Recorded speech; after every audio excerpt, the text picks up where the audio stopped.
உறவுகளுடன் நாம் இருப்பது தவறல்ல. ஆனால் இந்த உறவு விருந்துகளுக்கு வரக்கூடிய நேரம், நாம் எல்லோரும் சேரக்கூடிய நேரம், நம்முடைய நாவை நாம் சரியாக வைத்துக் கொள்ள வேண்டும்.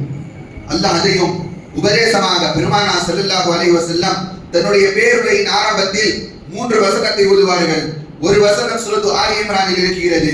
அந்த வசனத்தில் இறையச்சம் ஏற்படுத்திக் கொள்ளுங்கள், நீங்கள் இஸ்லாத்தில் இல்லாத நிலையில் மரணித்து விடாதீர்கள், காரணம் நீங்கள் முஸ்லிமாகவே இருங்கள் என்று உபதேசம். 2வது வசனம், அதில் அல்லாஹ் நமக்கு சொல்கின்றான், நாம் ஒரு உறவை ஆரம்பிக்கின்றோம், அந்த உறவு எப்படி வந்தது? ஒரு ஆண் ஒரு பெண்ணின் மூலமாக வந்தது, காரணம் உறவுகளை சேர்க்க வேண்டும் என்று. 3வது ஒரு வசனத்தை ஓதுவார்கள். அந்த வசனத்தில் அல்லாஹ் சொல்லி காண்பிக்கின்றான், யா அய்யுஹல்லதீன ஆமனு தகுல்லாஹ் வ கூலு கௌலன் ஸதீதா. இறையச்சவாதிகளே, அல்லாஹ்வுக்கு பயப்படுங்கள். வ கூலு கௌலன் ஸதீதா. நீங்கள் பேசக்கூடிய நேரம், நீங்கள் வார்த்தைகளை பயன்படுத்தக்கூடிய நேரம் சரியான வார்த்தையை பயன்படுத்துங்கள்.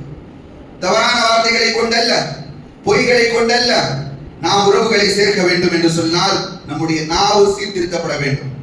நாம் யாரையும் திட்டக்கூடாது, நாம் யாரையும் கீபத் செய்யக்கூடாது, புறம் பேசக்கூடாது, கோல் செய்யக்கூடாது. இப்படி எல்லாம் செய்தால் நம்முடைய உறவுகள் பிரியும்.